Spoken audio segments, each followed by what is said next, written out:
Picture a world where winter isn't just a season, it's a relentless adversary. A force of nature that tests every fiber of your being. Step into a 13th century village in northern England, where the sky is a heavy, grey shroud, and the wind howls like a beast seeking prey. You're standing in a peasant's home, a low, half-buried structure of mud and straw. The air thick with the scent of damp earth and animal musk. The cold seeps through the dirt floor, numbing your toes despite the thick wool socks you've wrapped around them. This is no fairy tale of glowing hearths and warm feasts. This is the medieval winter, where survival was an art form. Crafted in the dim glow of a smoky fire pit, amid the creak of frost-covered timbers and the lowing of cows sharing your living space. As a historian who's spent years poring over crumbling manuscripts and archaeological digs, I've come to see these winters as a crucible that shaped the soul of those who endured them. Let me take you into their world, dear reader, where every day was a drama of survival. The cold was merciless. Historical records tell us temperatures could plummet to 0°F in places like England and northern France, turning boots to ice and breath to clouds. One chronicler from the late 12th century wrote that the air seemed to turn solid, and men's breath hung like clouds before their faces. For peasants, who formed the backbone of medieval society, this wasn't just discomfort, it was a matter of life and death. Their homes, often little more than mud huts, offered scant protection. Dirt floors became frozen slabs, and the wind slipped through every crack, no matter how carefully patched. Yet, these people were not helpless.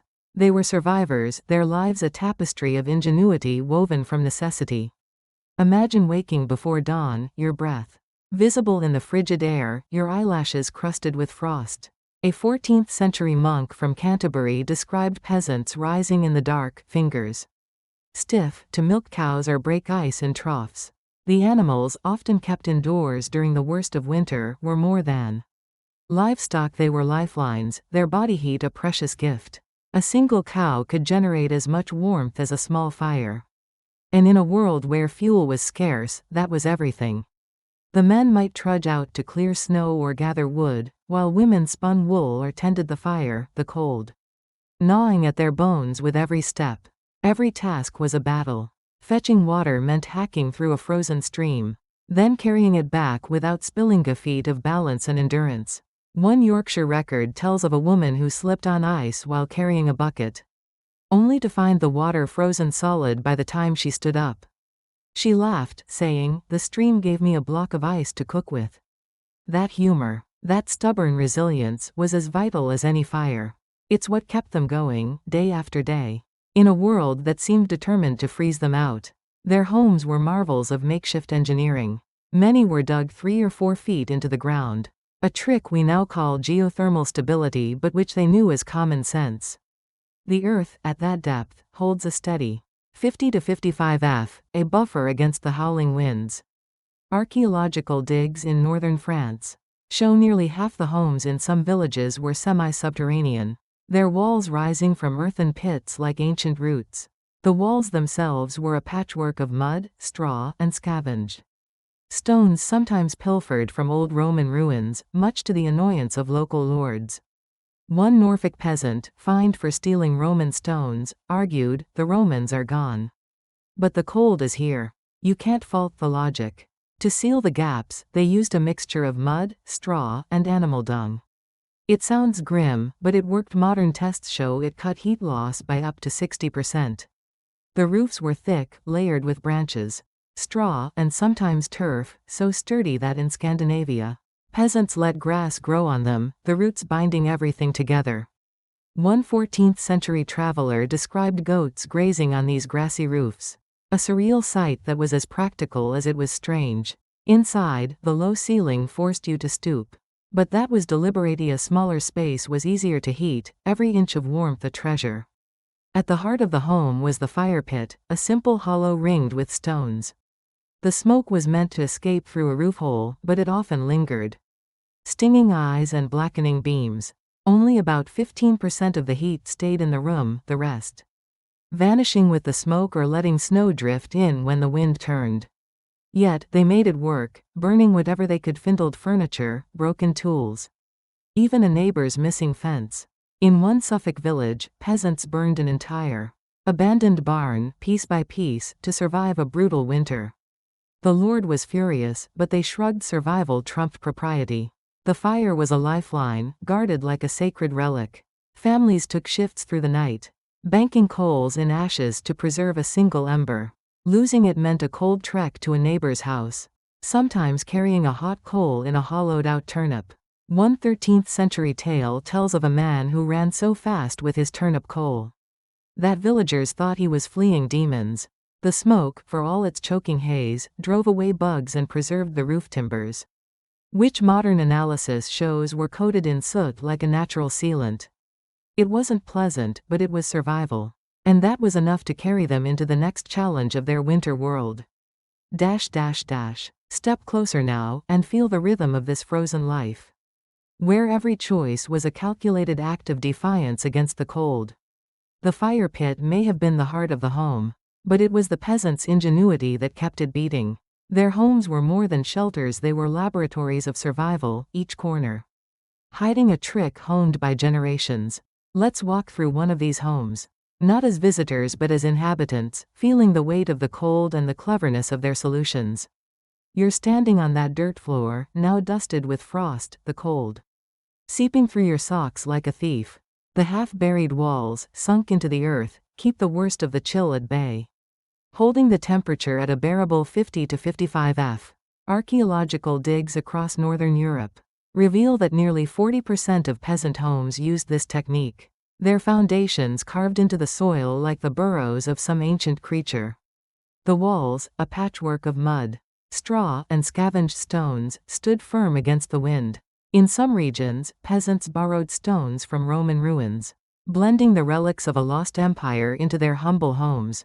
One Norfolk record tells of a lord fining a peasant for such theft, only for the peasant to retort, "The Romans don't need them, but I need to live." That pragmatism was their strength. The caulking mud, straw, and dung sealed every crack, a crude but effective barrier. Modern tests on reconstructed homes show it reduced heat loss by up to 60%, turning a drafty hut into a refuge. The roof was a masterpiece, layered with branches, straw, and turf, so thick that grass grew on it in some villages. A 14th-century traveler in Denmark described goats climbing these grassy roofs to graze, a sight that must have looked like a dream born of hunger and cold. The low ceiling kept the heat close, forcing you to duck but saving precious warmth. Every detail, from the sunken floor to the turf roof, was a testament to their resourcefulness. The fire pit, glowing at the center, was a constant battle. Fuel was scarce. Firewood was for lords, not peasants. They burned whatever they could scavenge: old chairs, broken plows, even a neighbor's fence that disappeared in the night. One Lincolnshire village burned an abandoned barn, plank by plank, to survive a brutal winter, earning the Lord's wrath but keeping their families warm. Starting the fire each morning was a ritual. Families kept a coal alive overnight, buried in ashes. Losing it meant a trek through snow to borrow one, sometimes carried in a hollowed-out turnip. A 13th-century chronicle tells of a man who ran so fast with his turnip coal that he tripped, setting his cloak ablaze and earning the nickname Turnip Blaze. The smoke, thick and choking, drove away fleas and preserved the roof timbers, its soot acting like a sealant, as modern analysis confirms. The animals were the unsung heroes of this smoky world. Up to 30% of the home might be shared with cows, pigs, sheep, and chickens, each a living heater. A cow produced 5,000 BTUs of heat per hour, enough to make a small room bearable. Pigs were like portable furnaces, chickens feathered foot warmers. Their breath kept the air humid, making it feel 3 to 4 F warmer. A fact science now confirms but which peasants knew instinctively. Low barriers meant to keep animals in one corner were more suggestion than rule. Pigs wandered, chickens clucked at midnight, and one merchant's diary complains of a rooster crowing in his ear all night, as if it held a grudge. Yet, the animals were more than heaters, they were sentinels, their noise alerting the family to thieves or wolves. Clothing was another line of defense, and wool was their armor. A family might own 20 pounds of wool garments, enough to make them look like walking haystacks. The lanolin in unwashed wool made it water-resistant, a godsend in snowstorms. But it attracted fleas. Peasants hung their clothes near the fire, letting the smoke drive pests away, though it left them smelling of sheep and campfire.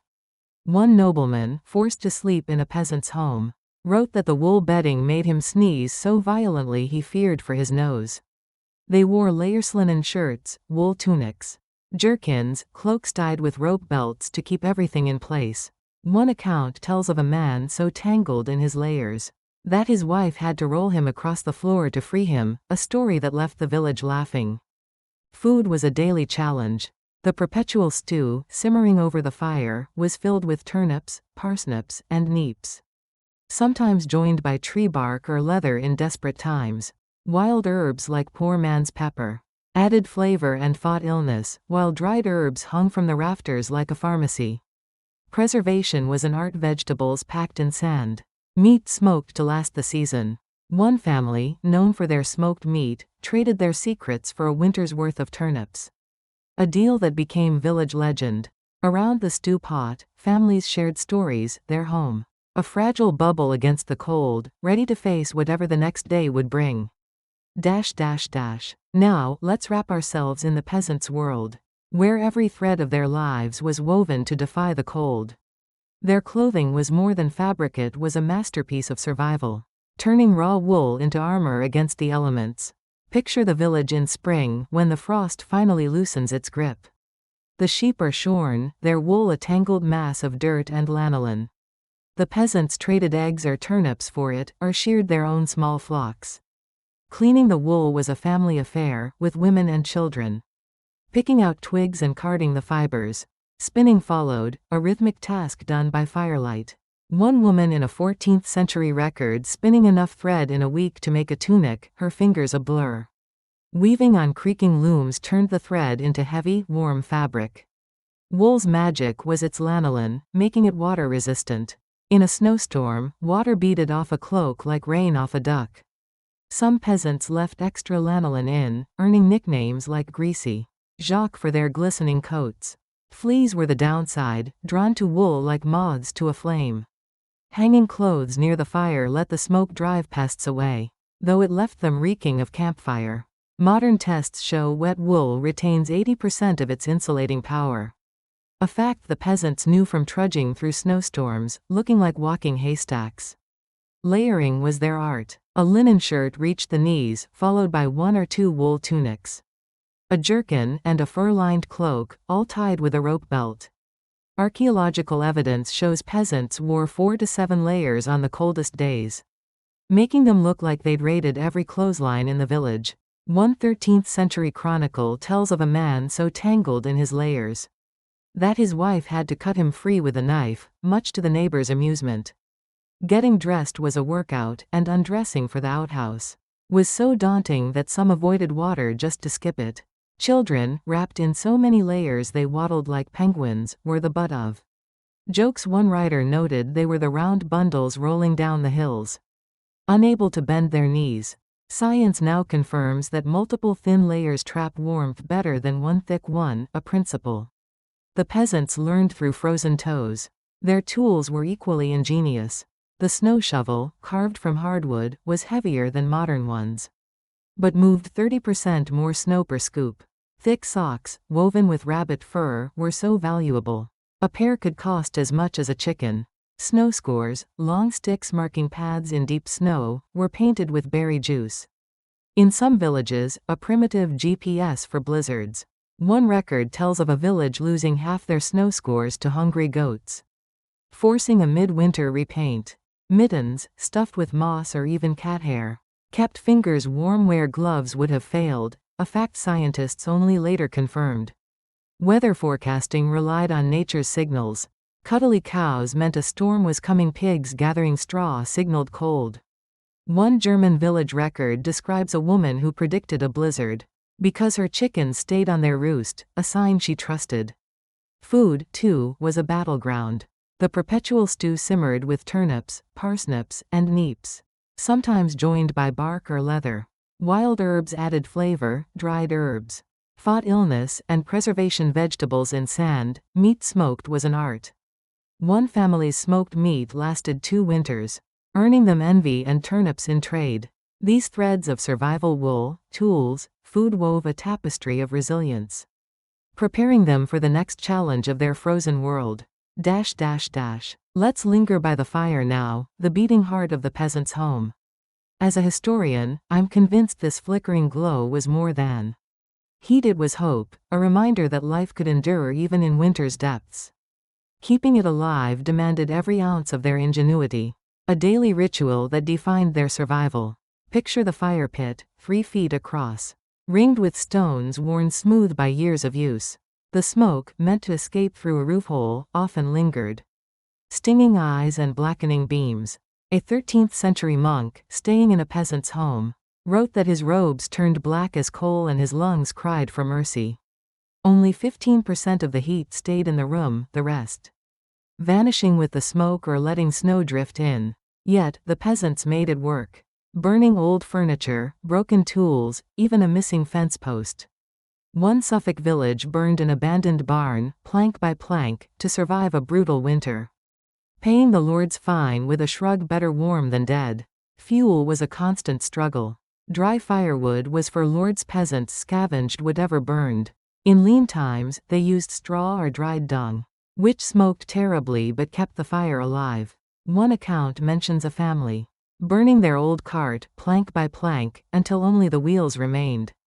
Starting the fire each morning was a ritual. Families kept a coal alive overnight, buried in ashes. Losing it meant a trek through snow to borrow one, sometimes carried in a turnip. A 14th century story tells of a man who ran so fast with his turnip coal that he set his cloak ablaze, earning the nickname Turnip Blaze. The smoke drove away fleas and preserved roof timbers, its soot a natural sealant, as modern analysis shows. Some believed whispering to the fire made it burn. Better, a superstition born of desperation. Animals were part of this fiery ecosystem. Cows, pigs, and chickens shared the home, their heat vital. A cow produced 5,000 BTUs per hour, pigs were portable furnaces, and chickens warmed feet near the window. Their breath kept the air humid, making it feel 3 to 4 degrees warmer. Barriers meant to contain them were ignored. Pigs nosed into stew pots, chickens clucked at midnight. One merchant complained of a rooster crowing in his ear all night, as if it held a grudge. Yet, the animals were sentinels, their noise alerting to danger. Clothing was tied to the fire. Wool garments hung nearby to dry or drive out fleas. Layers linen shirts, tunics, jerkins. Cloaks were a daily ritual, tied with rope belts. One woman sewed her children's layers together, creating a medieval onesie. Socks with rabbit fur were so warm one rider feared his feet would cook. Mittens, stuffed with moss or feathers, were another triumph. Tools like the snow shovel, heavy but efficient, and snow scores, painted with berry juice, were heirlooms. Food, the perpetual stew, simmered with turnips and herbs, preserved through sand or smoke. One family's smoked meat, lasting 2 winters, was a village legend. Around the fire, they shared stories, their home a fortress against the cold, ready for the final battle of winter. And so, we reach the end of our journey through the medieval winter.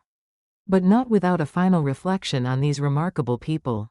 As a historian, I've chased their stories through dusty manuscripts and broken pottery, piecing together a portrait of resilience. They faced winters that would break most of us, yet they thrived, their ingenuity a beacon across the centuries.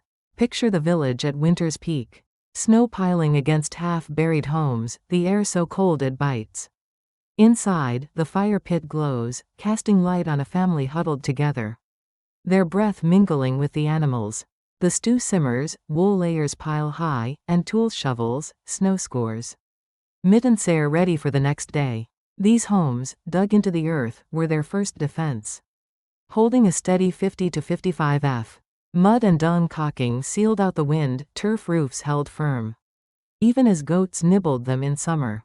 The fire pit, tended with devotion, burned whatever they could scavenge, its smoke a blessing and a curse. Animals were partners, their heat and chaos a small price for survival. Cows warmed rooms, pigs snorted through the night, chickens crowed at dawn. Clothing, layered and woolen, was armor, socks with rabbit fur, mittens with moss, each stitch a prayer against the cold. Tools turned a hostile world navigable, from shovels, moving heavy snow to snow scores guiding through blizzards. The stew, filled with turnips and herbs, was sustenance, preserved through skill and shared with stories. What I love most is their refusal to surrender. They laughed at frozen buckets, traded secrets for turnips, ran through snow with burning turnips. They were scientists without degrees, engineers without blueprints, survivors without guarantees. A 14th century chronicle says it best: winter tests the heart, but the heart endures. That's their legacy, ordinary people who faced extraordinary cold with extraordinary will. If this journey through the medieval winter has sparked your curiosity, drop a comment below and share your thoughts. What would you do to survive a winter like theirs? Don't forget to like, subscribe, and hit the bell for more stories from history's hidden corners. Until next time, stay warm, and let's keep exploring the past together.